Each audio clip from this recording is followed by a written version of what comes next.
presidente. El doctor Federico Yuspa es abogado, especialista en Derecho Penal, magíster en Derecho Penal, egresado del posgrado de formación de aspirantes a magistrados del Consejo de la Magistratura de la Nación, docente universitario, disertante en la Procuración General de la Nación sobre cuestiones de Derecho Procesal Penal y autor de varios artículos sobre la temática penal. Actualmente se desempeña como fiscal federal de primera instancia. Doctor, le damos la palabra.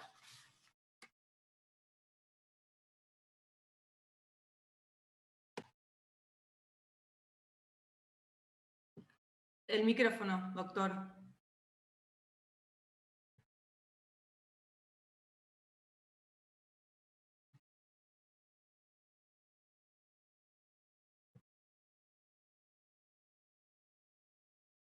Ahí está. Perdón, buenas tardes. Gracias. Buenas tardes, señor presidente de la comisión, señoras senadores, senadoras y señores senadores. Quiero agradecerles la invitación que me han cursado, ya que me es muy grato estar acá hoy reunido con ustedes para conversar acerca de los proyectos de ley relativos a un tema tan importante como lo es el medio ambiente y los delitos que se cometen contra este. Inevitablemente voy a recaer sobre algunos conceptos o ideas que han tratado los colegas que me precedieron. Esta reiteración justamente me parece que nos da una pauta de la importancia de estos temas que estos temas tienen. Después del análisis de los proyectos que me fueron remitidos, quería dedicar estos minutos que me han brindado a tres cuestiones que me parecieron, a modo de común denominador, las más trascendentes. La primera de ellas tiene que ver con los problemas con los que hoy solemos encontrarnos al querer encuadrar penalmente este tipo de hechos. La segunda versa más allá del contenido de los proyectos, a lo que ninguno de ellos, por lo menos en mi opinión, debería dejar de contemplar. Y la tercera tiene vinculación con la forma a través de la cual la reforma debería ser instrumentada. Sobre el primer aspecto de la cuestión, que son estos problemas que podríamos denominar operativos o con los que nos encontramos al tener que discernir sobre el encuadre legal de este tipo de hechos, es decir, cuál es la calificación jurídica aplicable.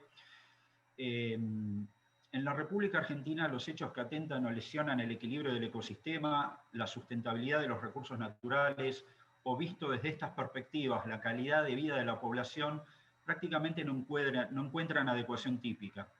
Hasta el día de hoy, el daño al medio ambiente penalmente podía encuadrarse en la figura de daño calificado que prevé el artículo 184, inciso quinto del Código Penal, que es una figura que está incluida dentro de los delitos contra el patrimonio, como puede serlo también, por ejemplo, un robo, un hurto o una defraudación. Pero este daño provocado en el medio ambiente nos excede largamente ese limitado alcance que contiene la figura del daño agravado, aun si consideramos al medio ambiente como un bien público, pues de alguna manera, como lo indica nuestra Constitución, el medio ambiente es bastante más que un bien de uso público. Es un derecho de la sociedad, es un derecho de nuestra generación y de las generaciones futuras. Y a la vez su preservación es un deber de todos, como lo indican los principios de equidad intergeneracional y de sustentabilidad. También el de cooperación, que quedan establecidos en el artículo 4 de la Ley de Política Ambiental Nacional. Otro posible encuadre en un caso de delitos contra el medio ambiente, según la magnitud de los daños ocasionados o sus consecuencias, es al día de hoy el posible encuadre en la figura del estrago doloso del artículo 186, inciso quinto, cuando existan, por ejemplo, explosiones, incendios o inundaciones. Esto tiene a su vez un agravante de muerte si existiese. O la alternativa culposa o imprudente que prevé el artículo 189. Estos dos últimos tipos penales dentro del título de los delitos contra la seguridad común. También tenemos, las figuras contempladas en el artículo 200 y siguientes del Código Penal, y entre otras normas aisladas, la Ley de Residuos Peligrosos 24.051, la de Fauna Silvestre 22.421, la de Contaminación de Hidrocarburos y la Ley de Protección del Patrimonio Arqueológico y Cultural. pero no tenemos una figura penal que criminalice de manera integral y de forma acabada los daños muchas veces graves y muchas veces irreversibles contra el medio ambiente. Teniendo en cuenta todo esto que les decía, no cabe duda que estamos frente a un bien jurídico muy importante y que como tal merece integrar el catálogo propio del derecho penal. Está comprometida la calidad del ambiente, la vida de la población actual y la vida y la salud de la población actual y también la de las generaciones futuras. En este sentido, creo que los 4 proyectos constituyen un muy saludable avance en la materia, porque se cambia radicalmente el enfoque que hoy en día se tiene sobre estas cuestiones. Todos los proyectos incorporan desde un principio figuras que al día de hoy no están reguladas. Como les decía, quería dedicar estos minutitos también a suerte de común denominador y más allá del mayor o menor detalle que tienen cualquiera de los proyectos, a aquellos que no deberían dejar de tener. Y desde este lugar me parece que debe contemplarse la figura básica y también modalidades atenuadas y agravadas. La figura básica deberá contener en su forma de descripción tanto hipótesis comisivas como de comisión por omisión. En cuanto a los aspectos atenuados, por ejemplo, debe cualquiera de los proyectos, insisto, algunos lo contemplan expresamente, siempre la hipótesis culposa. Muchas veces la práctica nos muestra que por imprudencia, negligencia o impericia se cometen daños al ambiente. Y en cuanto a la forma calificada o agravada, al margen de los encuadres o de las descripciones que contienen algunos de los proyectos que sí lo contemplan, deberían, cualquiera fuera, no debería dejar de contemplar, por un lado, el resultado muerte, o sea, que los hechos se vean agravados en función del resultado, tanto si es una derivación de un obrar doloso, como si es una derivación de un obrar imprudente, culposo. Por otra parte, todos los proyectos deberían contemplar la intervención, que fueran calificados por la intervención de funcionarios públicos. Tanto en lo que hace a los delitos contra el medio ambiente, y debe hacerse extensivo esto, que algunos lo contemplan expresamente, por supuesto, a aquellos proyectos donde ya se menciona la biodiversidad y también contra el patrimonio paleontológico y arqueológico. Por ejemplo, respecto de esta última ley, la actual 27.543, que es de protección a este tipo de bienes, no lo contempla expresamente. Uno de los proyectos sí, pero vinculado con los delitos de hurto y robo de materiales paleontológicos o arqueológicos.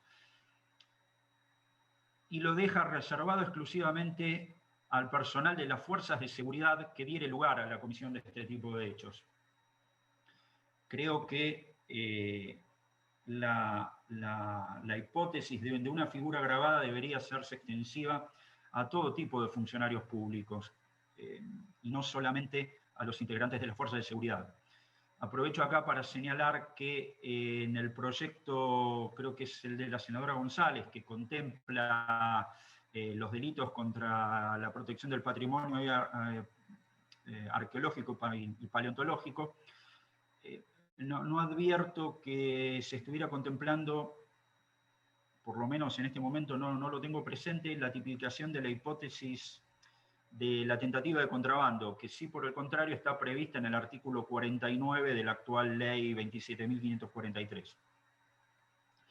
Si la protección del medio ambiente es una obligación de todos, con mayor razón lo será de los funcionarios públicos que tienen obligaciones específicas al respecto y que están estatuidas legalmente. No solo porque así lo señalan los principios de subsidiariedad y solidaridad que en materia de política ambiental establece el artículo 4 de la Ley de Política Ambiental Nacional, sino porque además tienen generados por su propia actuación el consiguiente deber de garantía que incumbe a los funcionarios públicos de las áreas respectivas. O sea, que a la obligación genérica del artículo 41 de la Constitución Nacional, y en el caso de la provincia de Buenos Aires, de la Constitución de la provincia de Buenos Aires, debe sumarse lo que surge de las leyes nacionales 25.675, y en el ámbito de la provincia de Buenos Aires también, por ejemplo, la 11.723, que versa sobre cuestiones ambientales. Y en esta idea de que este tipo de situaciones o de hechos deban ser agravados en función del resultado, debería tenerse también, por ejemplo, la magnitud del daño ocasionado, como por ejemplo, por citar alguno, si hubiera un efectivo daño de salud a las personas o si con motivo de los hechos existieran pluralidad de víctimas. Me parece que también los proyectos deberían señalar, como lo establece el proyecto de la señora senadora Crexel, creo, si van a resultar o no aplicables medidas alternativas de solución de conflictos. Y en tal caso, ¿cuáles? O si específicamente hay alguna que no resulte de aplicación. Señalo esto porque ante la hipótesis establecida por el inciso sexto del artículo 59 del Código Penal, que habla no solo de la conciliación, sino de la reparación integral del perjuicio, y siendo que esa reparación, hasta donde se entiende en doctrina, no necesariamente es de carácter económico, tal vez sería interesante que específicamente se admitiera la posibilidad, o por el contrario, que esto no es posible, de soluciones alternativas. Y yendo ya a la última parte de mi exposición, tenía que ver con la manera en que la reforma debería instrumentarse. Esto es, si la modificación legislativa debe ser incorporada al Código Penal o debe ser establecida en una ley aparte. La incorporación de un artículo que contempla una figura delictiva en la parte especial del Código Penal implica necesariamente que deba guardar una correlación con todos aquellos preceptos de carácter general que establece a su vez, si se me permite la redundancia, la parte general del Código Penal. Y desde este lugar, la incorporación a un Código Penal que posee poco más de 300 artículos, de otros cerca de entre 27 y 30, debería hacerse con extremo cuidado, de manera tal de no caer en la posibilidad de quebrar, tal vez en algún caso, ese correlato que dije que debe resguardarse. Si se me permite exteriorizar una idea, tal vez este detalle que contiene alguno de los proyectos sería mejor, al menos al día de hoy, incorporarlo por vía de una ley aparte, como alguna de las tantas que hoy por hoy contemplan, al menos en parte, los bienes jurídicos en juego. Y en un futuro, y en el contexto de una reforma integral del Código Penal, sí evaluar entonces su incorporación. Ese análisis integral, bueno, para no ser muy repetitivo, podemos verlo, como muy bien explicó el doctor Aboso, con la responsabilidad de las personas jurídicas, o además con el tipo de sanciones que pueden recaer sobre estas, o con la aplicación de penas en determinadas situaciones. Todo el cuerpo del Código Penal debe ser armonioso, y a lo mejor en reformas de mucha envergadura podemos correr el riesgo de caer en este tipo de incordancias que no son, al menos en mi opinión, satisfactorias.